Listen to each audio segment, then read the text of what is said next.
भारतीय नारी पति के साथ 7 जन्मों का बंधन लेकर आती है।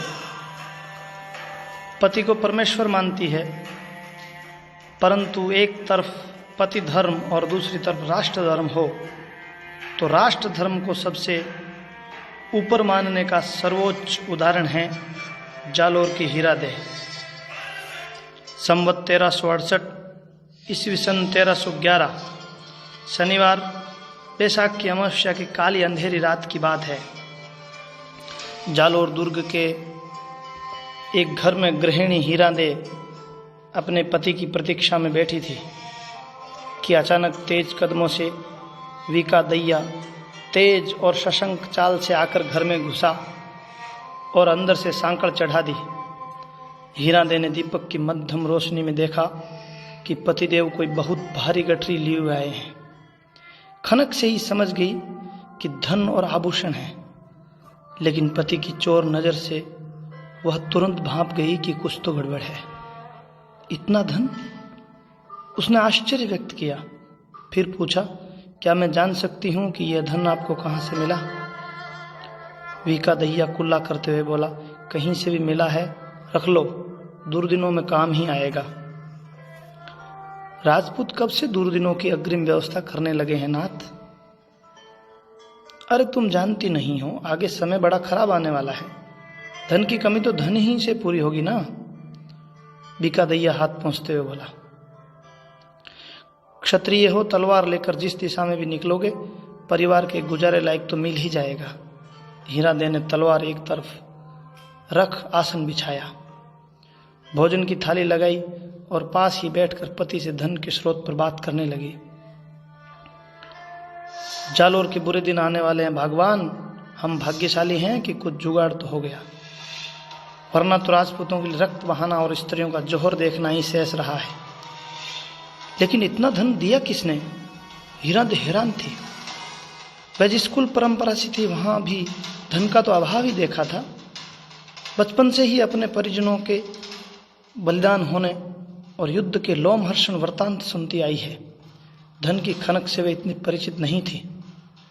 भोजन के उपरांत वीका दैया उसके पास बैठ गया और बहुत धीमे स्वर में प्रेम पूर्वक बातचीत करने लगा। योद्धा स्वभाव वाले पति की वाणी में आज कृत्रिमता थी, अतिशय नरमी और कायरपन। मैंने अलाउद्दीन खिलजी के सेनापति कमालुद्दीन को जालोर दुर्ग के वे रहस्य बता दिए जिनसे उनकी सेना अंदर घुस जाएगी। ये सब बताने का ही तो पारितोषिक मिला है मुझे। बीका दैया सतर्क होकर पत्नी के मनोभाव ताड़ने लगा। हीरादेह ने पहले ही इस बात का अनुमान लगा दिया था। यह आपने अच्छा नहीं किया नाथ। वह तड़प उठी। भविष्य को देखो प्रिय, अलाउद्दीन के जीतने के बाद कानड़देव का राज समाप्त होगा, लेकिन जालोर का सूबेदार तो मैं ही बनने वाला हूं। तुम राज करोगी राज। धिक्कार है ऐसे ऐश्वर्य को जो मातृभूमि से द्रोह कर प्राप्त किया जाता है। वह धन नहीं, जहर है जो अपनों को धोखा देकर प्राप्त किया जाता है। हे प्रभु, यह अच्छा नहीं हुआ। बीका दैया बेपरवाह और मौन दिख रहा था। उसे अपनी पत्नी से यही आशा थी, लेकिन विश्वास था कि वह मान जाएगी। हीरादेह बोली, क्या कोई ऐसा उपाय नहीं है कि हम इस पाप से बच जाएं? मैं जानती हूं पूरे चरित्रहीन खानदान वाला दुष्ट अलाउद्दीन खिलजी जो हमारी धरती को आक्रांत किए बैठा है, जिसने देव सोमनाथ का मंदिर लूटा, भ्रष्ट किया, शिवलिंग विच्छेद किया, उसकी बातों में आप आ गए हैं। धन की चमक ने आपको उस समय अंधा बना दिया था, लेकिन अभी भी अवसर है। आप गलती स्वीकार कर महाराज के यहाँ पेश हो जाएं।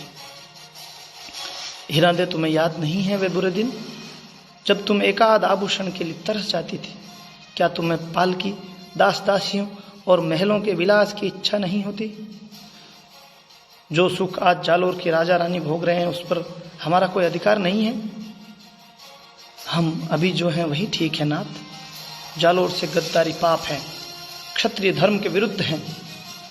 इलान देणी आपणी हालरिये हुलराय, पूत सिखावे पालने आ मरण बढ़ाई माई। क्या आपकी माता ने आपको नहीं सिखाया? उसका दूध आप लज्जित करोगे? जालोर का क्या बिगड़ेगा? आज सोनगरा चौहान राजा है, कल दैया होगा। हीरादेह ने वास्तव में बहुत अभाव देखा था, लेकिन ऐसे वैभव की तो उसने कल्पना नहीं की थी। वह समझ गई इसकी बहस करना व्यर्थ है। अब समय नहीं है, विनाश पल पल पास आ रहा है। जब सब कुछ बता ही दिया तो घात लगाकर बैठी खिलजी की सेना कभी भी किले में घुस सकती है। अपने पति के इस विश्वासघात की पीड़ा में भावों को वे पी गई, चुपचाप सोने का अभिनय करने लगी। इधर संभावित विजयों के आवेश में विकादैया निश्चिंत हो सो गया।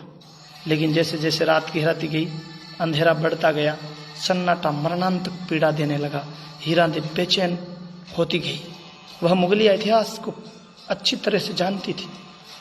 उसकी आंखों के सामने वीरों के साके, सतियों के जौहर से धधकती चिताएं, चित्कार और कोहराम तैर रहा था। इसके लिए सिर्फ और सिर्फ उसका पति जिम्मेदार था। अचानक अंधेरे में उसकी आंखों में चमक आ गई। उसे वे दिन याद आ गए जब वह इस आदमी से परिणय सूत्र बंद कर बड़े दर्प से जालोर आई थी। वह जालोर जिसका राजा धर्मपरायण विष्णु रूप कान्हड़देव है। वह जालोर जो उसके पति की मातृभूमि है। वह पति जिसकी वीरता के किस्से दूर दूर तक गाए जाते हैं। वह वीरता जो किसी क्षत्रिय का सबसे बड़ा आभूषण है। इस गर्व और दर्प के सम्मुख उसने सोने चांदी के गहनों की कभी कमी महसूस नहीं की। स्त्री का सबसे बड़ा सुहाग चिन्ह तो उसका पति है।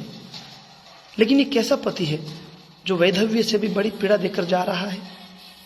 क्या हीरादेवी की संतान गद्दार कहलाएगी? हे ईश्वर, यह तूने क्या कुमति ढाई है? इस घृणित कर्म के लिए मेरे पति को ही क्यों तैयार किया? आखिर वह कौन सी घड़ी थी जब जिसे यहाँ की प्रजा अपना रक्षक मानती थी, यह उसी का भक्षक बनने जा रहा है? जिस महाराज का इन पर अटूट विश्वास है, ये उसी को तोड़ने जा रहे हैं? नहीं, मेरा पति ऐसा नहीं हो सकता। चाहे कोई कितना ही प्रिय हो, लेकिन देश धर्म से दुश्मनी करने वाले से नाता नहीं रखा जा सकता। तो क्या भाग जाऊं? मगर मैं क्षत्राणी हूं, राजपूत की डिकरी हूं, क्षत्रियोचित आचरण ही करूंगी। कान्हड़देव प्रबंध के कवि पद्मनाभ लिखते हैं, हीरा देवी भणई चांडाल, सुमुस देशाड़ई तू काल, इसों बोल हीरा दे भणियों, सेजवाल त्रंबालू हणियों। अर्थात विधाता आज कैसा दिन दिखाया है कि इस चांडाल का मुंह देखना पड़ रहा है। वे निश्चय करके उठी। इस बार उसके पैरों में बिल्कुल भी डगमगाहट नहीं थी। उसके हाथ जरा भी न कांप रहे थे। पास में रखा तांबे का भारी घड़ा उठाकर विकादैया के सिर पे दे मारा। वार भरपूर था। योद्धा हुआ तो क्या हुआ, था तो गद्दार। जैसे तैसे उठने को हुआ कि हीरा ने घातक मार से उसे परलोक पहुंचा दिया। आधी रात को महल में हलचल हुई। 2 मसालची और एक सैनिक के साथ महाराजा कान्हड़देव उठकर प्रोल में आए। उन्होंने देखा घूंघट काटे विकादैया की पत्नी हीरादेवी शांत भाव से सामने गर्दन झुकाए खड़ी है।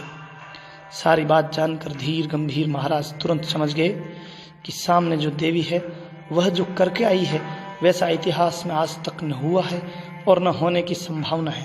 वे झुके, दोनों हाथ आगे करके उस महामानवी के चरणों की धूली मस्तक से लगा बैठे। वीरता केवल युद्ध भूमि में दिखने वाले रक्तपात तक सीमित नहीं है। उत्सर्ग केवल लड़ाई में शीश कटाने तक ही नहीं है। क्षत्राणी की जीवन की परीक्षाएं केवल पति को युद्ध में भेजने तक ही समाप्त नहीं हो जाती। हे भारत भूमि, तूने देखा होगा अमावस की काली अंधेरी रात में एक पत्नी ने हजारों योद्धाओं की अकाल मृत्यु को टालने के लिए अपने ही सुहाग को समाप्त कर दिया। एक परम निर्दोष नारी ने लाखों महिलाओं की अस्मिता बचाने को अपने ही पति की बलि दे दी। एक भोली भाली अभाव में जीती भारतीय महिला के सामने आए स्वर्ण रजत की अथाह राशि को ठोकर मार ताम्र पात्र से देश के गद्दार को उड़ा दिया। यद्यपि विकादैया की गद्दारी ने जालोर को पतन के मुख की ओर धकेल दिया था, परंतु एक वीर वृत्ति नारी ने उसको मृत्युदंड देकर सिद्ध कर दिया कि पति परमेश्वर तो राष्ट्र सर्वेश्वर। पति धर्म से भी राष्ट्र धर्म बड़ा है और सबसे बड़ा। इतिहास तो मैं भुला सकता है माँ, लेकिन राष्ट्र की चिति पर अमिट संस्कार बनकर अपने पराक्रम से सदैव सदैव के लिए महकती रहोगी माँ। हे माँ, तुम्हें नमन है माँ, नमन।